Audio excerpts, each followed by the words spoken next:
Pas mal de choses. On passe en revue les chiffres d'actu du mois. Ceci n'est pas un poisson d'avril. Les ventes sont en hausse. On va vous parler de Renault 16, de Renault 14, de défaillance chez les préparateurs automobiles. Ça, c'est moins rigolo. Ouais. On va Mais, vous mais de bonnes analyser nouvelles quand même avec des jolis chiffres. marque par marque, des nouvelles Q5, des nouvelles Mercedes GLE. Laissez-nous un petit pouce bleu. Bonne vidéo. Et c'est à tout de suite.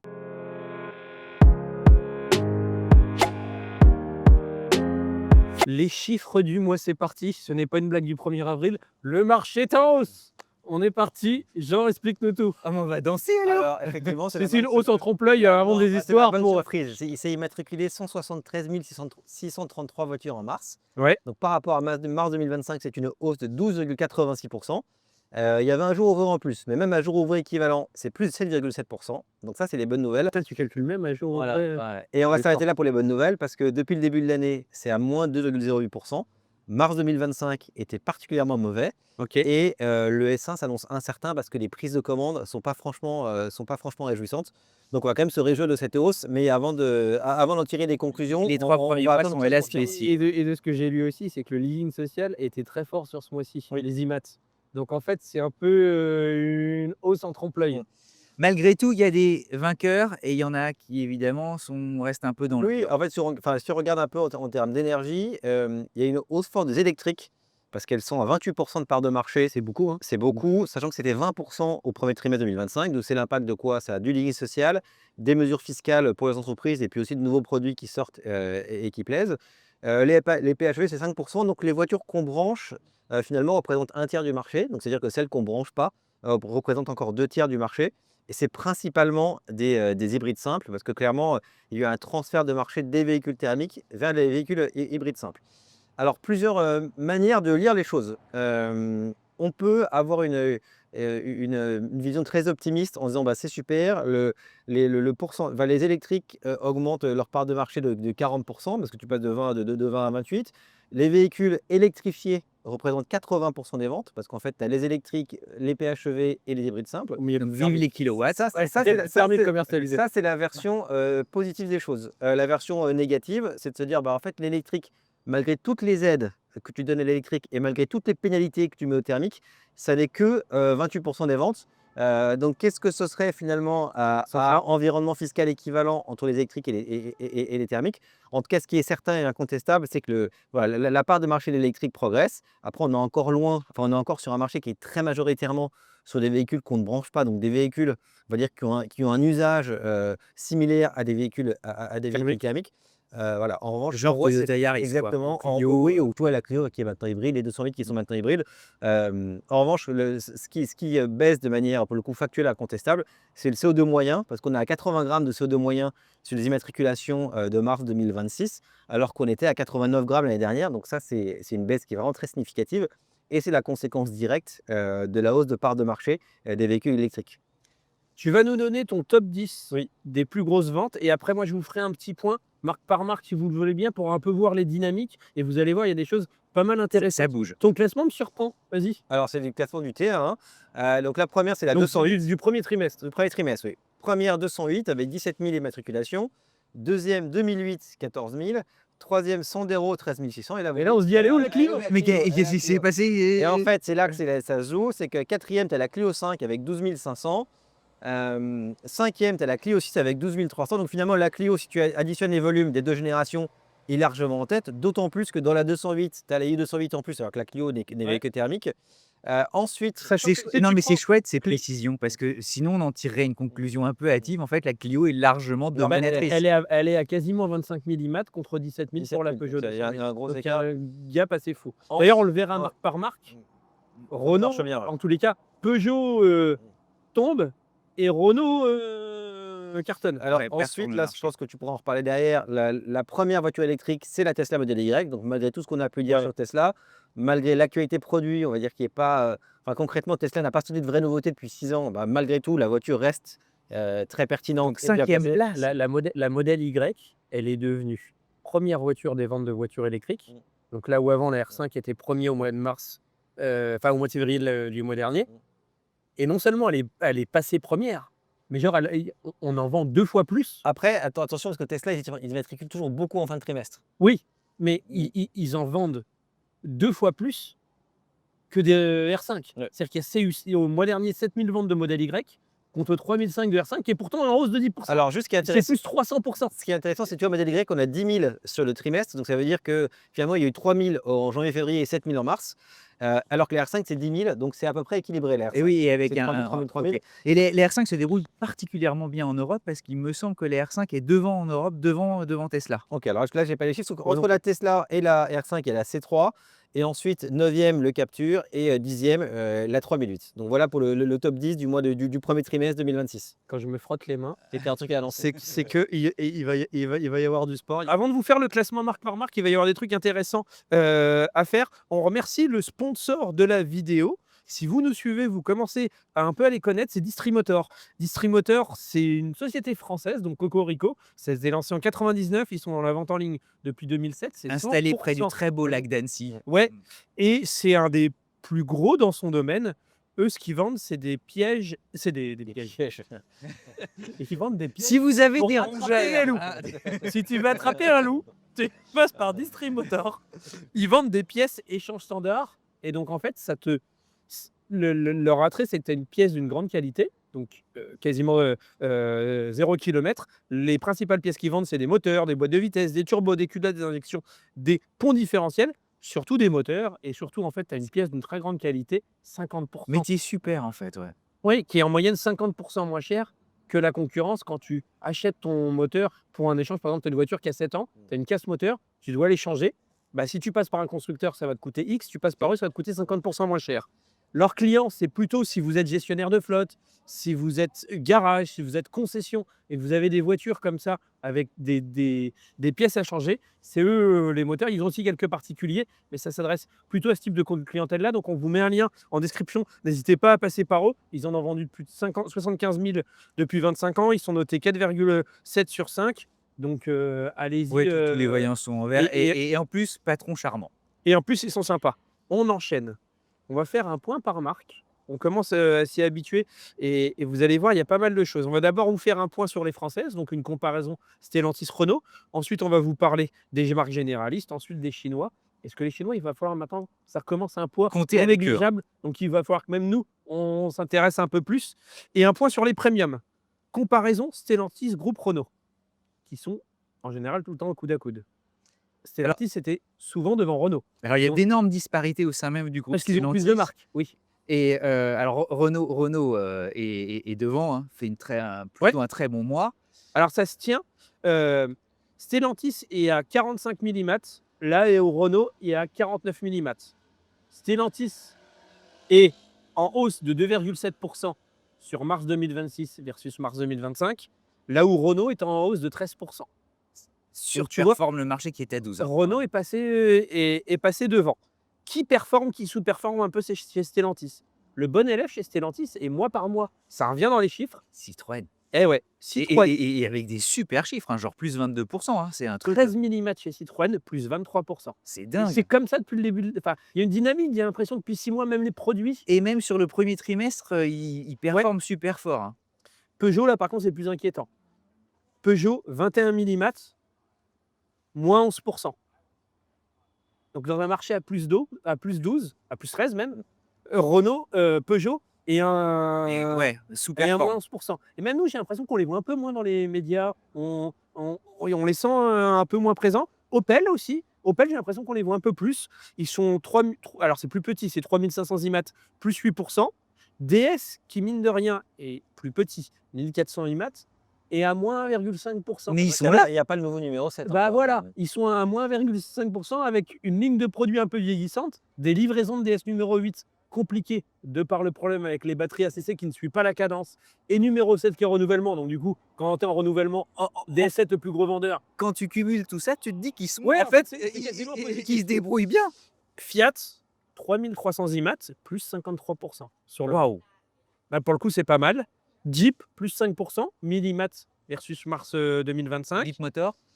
Et Leapmotor, je l'ai mis dans les chinoises parce que ça appartient pas vraiment, ça appartient qu'à 20%. Leapmotor Motors, pour ton info, je vais te dire, 600 IMAT plus 100%. Ils Ouais, c'est démarrent par leur le bas, activité. Donc Oui, mais appartient à 20% à Stellantis.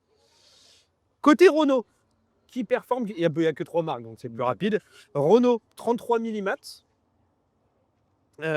Renault 33 mm contre 21 000 pour Peugeot. Hein. Donc, tu vois, à l'époque, c'était au coude à coude. Là, il y a quand même quasiment, il y a un tiers de différence. Là, c'est conséquent, ouais. Plus 14% pour Renault, donc Renault surperforme le marché qui a plus C'est 13. sûr qu'il n'y a pas encore la Twingo. Et donc, tout le monde veut.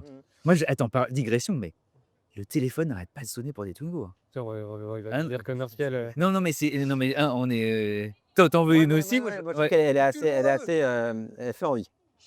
Dacia, 15 mm, qui se reprend parce que Dacia avait eu un mauvais début d'année entre janvier et février, où il cumulait plusieurs choses. Des renouvellements de gamme, donc les gens attendaient la nouvelle gamme pour commander, et surtout, ils avaient eu des tempêtes dans le détroit de Gibraltar, et donc du coup, ça avait bloqué les livraisons de voitures, et à plus 12% sur le mois, avec 15 mm, donc 15 mm, c'est conséquent. Alpine 700 mm, c'est plus petit, plus 31% sur le mois, versus Plus 31. le mois dernier. Ensuite, je vous fais un focus sur les généralistes. Est-ce qu'on se fait une petite pause, toi? Est-ce que tu sens du côté entreprise des dynamiques, des marques où on t'appelle plus que d'autres?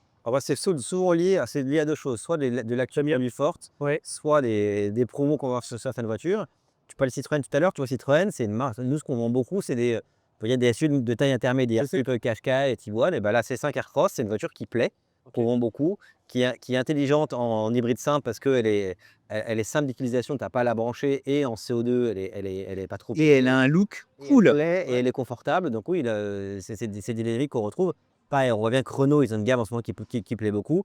Et côté Peugeot, le 3008 marche un peu moins bien que le précédent. Il se vend bien, mais c'est pas le gros succès du précédent. Après, c'est toujours compliqué de passer après un modèle qui s'est très bien vendu. On en voit quand même sur la route. Oui. Et leur plus grosse vente, qui est la 208, le modèle est un peu vieillissant, et en face, la Clio vient d'être renouvelée. Ouais. Donc c'est un peu compliqué. Donc oui, je retrouve tout ce que tu me dis. Et ton job est un peu en train de changer aussi. Parce que je pense qu'il y a des gens qui t'appelaient avant pour te dire, toi, ton métier, c'est d'aider les gens à gérer leur flotte d'entreprise ou de vendre des voitures aux entreprises. Oui. Et il y a des gens qui t'appelaient, tiens, j'aimerais bien acheter un Peugeot 3008.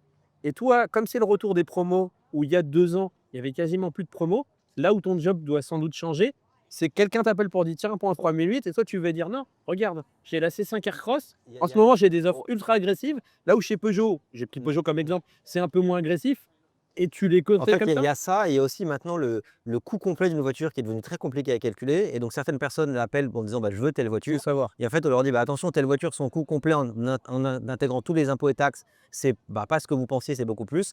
Et on va l'orienter vers un véhicule qui va être beaucoup plus pertinent en termes de coût global. Et ça, mine de rien, ça change le marché. Parce que les entreprises, c'est 60% des IMAX. Donc, Jean, qui est le premier courtier En location. en France, ça a un poids.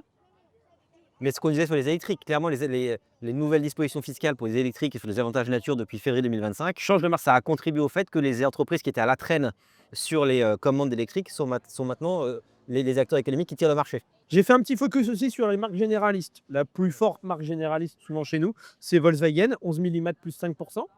Donc c'est bien, mais joli performe le marché, qui a plus 13. Skoda, plus 2% avec 5 mm. Toyota, 9 mm, inchangé. Donc ces marques-là sous-performent le marché. Dans un marché à plus 13, ils sont en dessous. Nissan, plus 3% avec 2500 IMAT. Kia, qui se reprend pas mal, qui était un peu dans le dur. Qui a fait une mauvaise année l'année dernière. Et qui a un point produit qui arrive très moderne. La Kia EVD notamment. Kia, ils ont une bonne actualité produit. Ils ont une gamme qui est bien. Ils font à la fois Et on a apprécié nous laisser de lever du goût simple, de l'électrique avec des grosses autonomies. Donc ils ont une gamme qui est vraiment aboutie. Kia, 3200 IMAT plus 27%. Hyundai, le cousin, 3100 IMAT moins 2%. Donc tu vois que la dynamique n'est pas la même. Tesla, on en parlait, 10 000 IMAT plus 300%.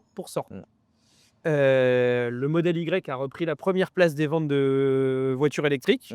Ensuite, je vous ai fait un focus sur les marques chinoises. Alors, parce que même si ça fait râler chez certains, il faut maintenant, nous on s'y intéresse pas, mais c'est un constat. Voilà, les chiffres deviennent, on peut plus se mettre des œillères, il faut regarder. Même Option Auto, qui adore l'automobile et qu'on ne peut pas attaquer sur justement leur passion. Les frères Lardenois. Les frères Lardenois, c'est toujours une écriture formidable. Et c'est le JQ6 dans le numéro d'avril. Ok. Et le JQ7, pardon. C'est un changement. Et le JQ7, vous irez regarder, c'est incroyablement bien écrit. C'est JQ qui existe. Ils aiment bien la JQ7, mais surtout vous irez lire aussi. Il y a une Turbo S, non? Il y a super essai d'une de tes voitures préférées, la 911 Turbo S. facilité de conduite. Là aussi, ça se lit, mais extra. Tu le dégustes comme une sorte de bonbon. C'est extraordinaire. Et cette voiture, bah, elle a les plus belles jantes selon eux qu'on puisse rouler sur Terre. Mais c'est un magazine formidable, c'est toujours de très belles photos. Voilà, on les embrasse, on pense à eux Et on soutient la presse. et on soutient la presse. Pardon d'avoir digressé, mais ça valait le coup. Aucun souci. BYD, numéro 1 mondial, qui a sorti ses résultats qui étaient mi-figue mi-raisin. Le chiffre d'affaires est en hausse, mais le bénéfice est en baisse de quasiment 20%. Et ça, on n'était pas habitué, parce que BYD cartonne à l'export, et mine de rien, la concurrence devient plus dure sur son marché domestique aussi. Donc le paradigme est peut-être un peu en train de changer. BYD est en forte hausse en France, 1500 IMAT, plus 130%. Waouh. Versus mars 2025. Leapmotor, on l'a dit, a doublé ses IMAT versus mars 2025. Mais eux avec débutent 600 encore IMAT. leur commerce. Xpeng aussi. Xpeng qui a 400 IMAT, qui a aussi doublé ses IMAT versus mars 2025, qui a qu'aujourd'hui 2 modèles. Tu as un 3e modèle qui arrive, et le plan produit de chez Xpeng, qui sont des voitures un peu plus chères que MG. Ce sont des voitures un peu plus premium. Ils sont en train de dérouler le truc. Hein. Xpeng, ouais, c'est mon billet du... MG, Du moment MG, je l'ai dit, c'est 2800 pardon. IMAT, plus 1%. Ça stagne, mais c'est des parts de marché et puis intéressantes. eux, ils sont installés. Hein, maintenant. Après, ce qui est intéressant pour MG et BYD, c'est qu'on a souvent en tête que les marques chinoises sont très fortes sur l'électrique. Et aujourd'hui, MG et BYD, le gros de leur vente, c'est sur leur modèle hybride. Ils ont des hybrides simples ou à prolongateur d'autonomie. Et en fait, c'est là-dessus qu'ils sont très forts parce que ça plaît à la fois aux particuliers et pour les entreprises. Souvent, les voitures électriques chinoises ne sont pas éco-scorées, ce qui a un impact sur leur coût global pour les entreprises. Et donc, les hybrides et les hybrides rechargeables n'ont pas ces handicaps par rapport aux modèles concurrents. Donc aujourd'hui, leur croissance se fait beaucoup là-dessus. C'est pas là pour Xpeng, qui pour le coup fait que de l'électrique. Que des passes D dans cette émission, malgré la qualification de l'Italie à la Coupe du Monde. On essaiera vendredi, pour la première fois, une voiture à prolongateur d'autonomie. Soyez au rendez-vous. On y a été, soyons honnêtes, un peu entraînant les pieds. Essayez la Leapmotor B10. Et on a été pas mal surpris. Et le prix. Et surtout, toi, t'as Ouais. aimé, t'as aimé la Non, mais conduire. surtout, en fait, Elle est marrante. 30 500 € full option. C'est-à-dire que c'est pas 30 000 € le prix de base. 30 500 € T'as full tout. option. Loupez pas cet essai. Dernier point, et après on arrête un peu avec les chiffres du mois, c'est aussi un focus sur les marques premium. Audi, 5200 IMAT, plus 20% dans un marché à plus 13. Donc surperforme le marché. Porsche, des IMAT tellement ridicules, mais comme c'est une marque mythique, je le mets dedans. 273 IMAT, plus 2%. BMW qui me paraissait un peu moins bon fin d'année dernière, là, santé insolente. 6700 IMAT, plus 37%.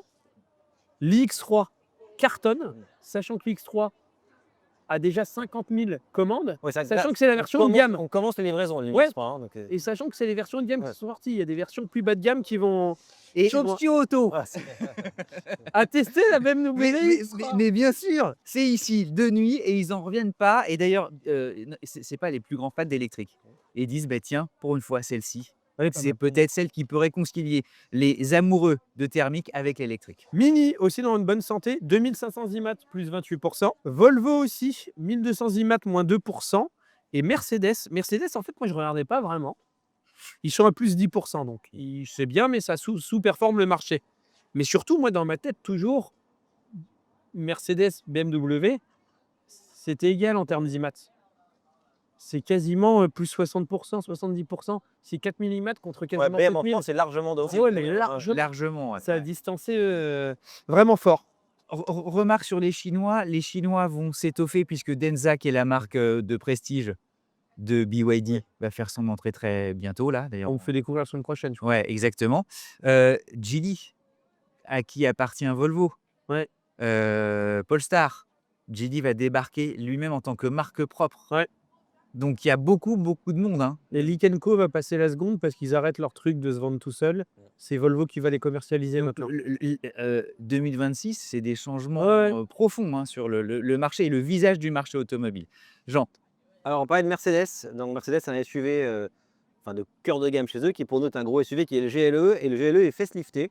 Donc, il reprend les modernisations habituelles chez Mercedes. Donc, de nouveaux écrans dans l'habitacle, des nouveaux motifs à l'intérieur des feux avec des étoiles. Donc, quand on aime ou on n'aime pas, en tout cas, ça reprend les codes stylistiques. Exactement. ça reprend les codes stylistiques de la marque. Et en revanche, ce qui est intéressant, c'est que c'est une voiture qui était disponible en hybride rechargeable 4 cylindres. Et en fait, Mercedes arrête le 4 cylindres sur cette voiture-là. Sans doute que les 3 cylindres. retours clients estimaient que le 4 cylindres n'était pas en adéquation avec le standing de la voiture. Et donc, on va être uniquement en 6 cylindres. Donc ça, c'est très bien parce que là, pour le coup, on sait qu'en termes d'agrément entre un PHEV 4 cylindres et un PHEV 6 cylindres, il y a un vrai écart. Du coup, en France, il y aura des PHEV en version 450E, donc je crois que ça fait à peu près 450 chevaux, et E53 MG qui fera 585 chevaux. Alors, elle n'aura pas de malus CO2, en revanche, elle aura un malus au poids qui sera important, hein. Et en diesel, retour des 6 cylindres avec le 350D, donc voiture extrêmement fiscalisée en France, sauf si tu la prends en 7 places. Que si tu la prends en 7 places, c'est qu'en gros, C'est la si petite tu la prends en astuce. type particulier, que tu as plus de 3 enfants, tu as un abattement de 20 grammes par enfant. Donc, si tu as 5 enfants et que tu prends cette voiture-là, tu n'auras pas de malus ou un malus réduit. En revanche, il faudra Et quand il même paraît- que tu l'avances, hein, Et la légende, il paraît que si tu conduis qu'en marche arrière, tu as aussi une réduction. Exactement, exactement. Mais en gros, ce que ça veut dire, c'est qu'on revient peut-être un peu en arrière sur le C'est downsizing. n'importe quoi. Donc Voilà. il faut faire des enfants ou en adopter. Maintenant, pour acheter une voiture très Et- chère, Et si tu as faut des que barres de toi et que 10 tu- enfants, faut que tu en aies un, une envie si possible, et que tu conduises Non, en mais marche ça, arrière. ce qui est intéressant, alors je digresse un peu, mais j'étais Mais à la vas-y, PFA vas-y. la semaine dernière et à la PFA, j'avais Ah oui. et donc la PFA disait qu'il y aurait à l'occasion de la présidentielle 2027 une revue, enfin un audit de la fiscalité automobile, avec notamment un audit des malus. Et donc Alors, je j'espère comprends pas voilà, pourquoi. que ce serait bien j'aimerais que la conclusion, ça soit que ça tue un marché, ça a un impact insignifiant sur les émissions de CO2 globales, et que donc sans remettre en cause de malus, il serait bien d'avoir un peu plus de mesures dans les montants attribués. C'est ce qu'on a fait la semaine dernière. Donc ouais, je sais bien, je sais bien. Non, mais c'est bien. Non, c'est vrai, de voilà, le j'espère redire. qu'il y aura un peu de bon sens qui viendra Mais là-dessus. ce discours-là, on l'entend, nous, Ouais, dans les cuisines de 100 bornes et tout ça. Enfin, les constructeurs, tout le monde nous dit, écoutez, c'est pas possible, quoi. Mais même maintenant, ils s'en cachent plus. Ah ouais, L'interview ils y qu'on vont. avait fait Mm. avec le Avec le Robert, le ouais, patron le d'Audi, patron d'Audi, qui a d'ailleurs été vu par une grande partie de l'industrie. Tout le monde a applaudi Robert, et Ouais. merci de le dire. Parce et il s'est mouillé sur ce truc-là. Là où normalement, tu es plutôt policier, tu fais attention à ce que tu dis. En parlant de diesel, tu as aussi Audi qui sort un V6 diesel sur sa gamme Q5. Donc Là, ça revient. pour les familles de plus de 3 enfants, ce sera peut-être intéressant, quoi. Non, mais c'est une voiture qui va avoir, je pense, entre le malus CO2 et le malus au poids, plusieurs dizaines de milliers d'euros de malus. Donc c'est une voiture qui est invendable en France. En parlant de diesel, tu as Skoda qui va lancer un nouveau SUV pour concurrencer le 5008 en 100% électrique, qui s'appelle le Pic. C'est un SUV 100% électrique de 4,87 m de long. C'est plus 11 cm qu'un Kodiaq. Là où il est intéressant, c'est qu'on parlait, et j'avais une discussion hier avec d'ailleurs le patron d'un site de petites routes qui s'appelle Jean de Confiance, qui a 5008, et on discutait à table, dire qu'il n'y a plus de voitures 7 places. Ah oui, non, il n'y a plus. Et là, en fait, il y aura une configuration disponible en 5 et 7 places, 100% électrique, 3 motorisations, 204 chevaux pour 438 km d'autonomie, 286 chevaux pour 620 km d'autonomie, 299 chevaux en transmission intégrale pour 680 km d'autonomie. On vous mettra les images sous camouflage, ça n'a aucun intérêt, mais comme après, si on ne met pas ces images, c'est moins bien. Mais on n'a pas la version définitive. Le marché bouge, et le marché bouge aussi énormément pour ce qui était les sorciers, les préparateurs du style AMG, Alpina. Oui. Certains auront entendu, et surtout Option Auto, AC Schnitzer. Est-ce que vous vous souvenez de ce préparateur et de cette grande signature? Eh bien, il dépose le bilan. C'est des Allemands. Ils préparaient des Mini et des BMW, notamment des M3, des M3 E30, les plus fans vous le diront. Et ben, il y a plusieurs causes en réalité. Alors pourquoi ce dépôt de bilan? D'abord, il y a l'explosion du prix des matières premières. Donc, pour faire des moteurs thermiques, les prix ont explosé. Les délais d'homologation aussi se sont rallongés. Eux sont tellement dans le détail que lorsqu'ils avaient justement amélioré ou peaufiné un moteur thermique, les délais s'allongeaient et ça devenait de moins en moins facile pour eux de livrer dans les temps des gens qui se frottaient les mains en disant je vais pouvoir utiliser ma voiture. Il y avait aussi les taux de change, parce que c'était des petites sociétés, mais qui évidemment allaient distribuer leurs modèles aux États-Unis, parfois même en Asie. Or, difficulté des taux de change en ce moment, boum, patatras, ça remet le business en... Il perd C'est- 10% d'un coup, c'est- le taux de change C'est bouge. difficile. Et puis, les fournisseurs aussi, en ce moment, ont vraiment du mal. Donc, certains de leurs fournisseurs, notamment de pièces très usinées et tout ça, faisaient faillite parce que les moteurs thermiques en ce moment produisent moins. Et donc, il y a plein de fournisseurs qui, pour des détails, des bougies et tout ça, Et- n'existent plus. Nous, on vous parle tout le temps que des constructeurs automobiles. Mais derrière, c'est les équipementiers dont on parle jamais. qui représentent des mastodontes qui, eux, sont dans le Et dur. qui souffrent en ce moment. Donc même parfois, on vous fait des appels équipementiers si vous avez Et puis quelque tout chose à dire. simplement, l'un des patrons d'AC Schneider dit: «Mais en réalité, c'est la fin du moteur thermique et même nous, eh beh, c'est la fin. OK. Donc on ne peut plus y arriver». Les garanties, sur leurs modèles seront quand même, dans la Rassuré? assurées le plus longtemps possible. Mais voilà, c'est dommage que les frères Hardman ne soient pas là parce qu'ils auraient pu nous commenter cette actualité. Mais c'est aussi dans un monde qui bouge. Bien, AC Schneider, encore une fois, dites-le nous, hein, mais c'était un des grands noms, un des grands Emblématique. préparateurs. C'est voilà, il se passe, il se passe des trucs. La Renault 14, dites la poire, vous vous souvenez ou Oui, pas de oui. cette voiture? Qui est née le 25 mai 76. Le 25 mai, c'est ma date anniversaire. Qui a pas été 72. 72, qui a pas été un immense succès, mais malgré tout, elle fête ses 50 ans. Donc elle est née le 25 mai 76. Et moi, je me souviens de la version TS qui avait 70 chevaux, c'était énorme. Un monstre. Un monstre. Et bon, elle a eu une carrière en demi-teinte. C'était la première compacte néanmoins de Renault. C'était leur Golf à eux. Et hélas, elle n'a même pas réussi à faire 1 million d'exemplaires. Elle s'est arrêtée à 999 193 exemplaires, ce qui aurait pu, pour marquer l'histoire, faire 1 million. Mais bref, ça ne l'a jamais fait.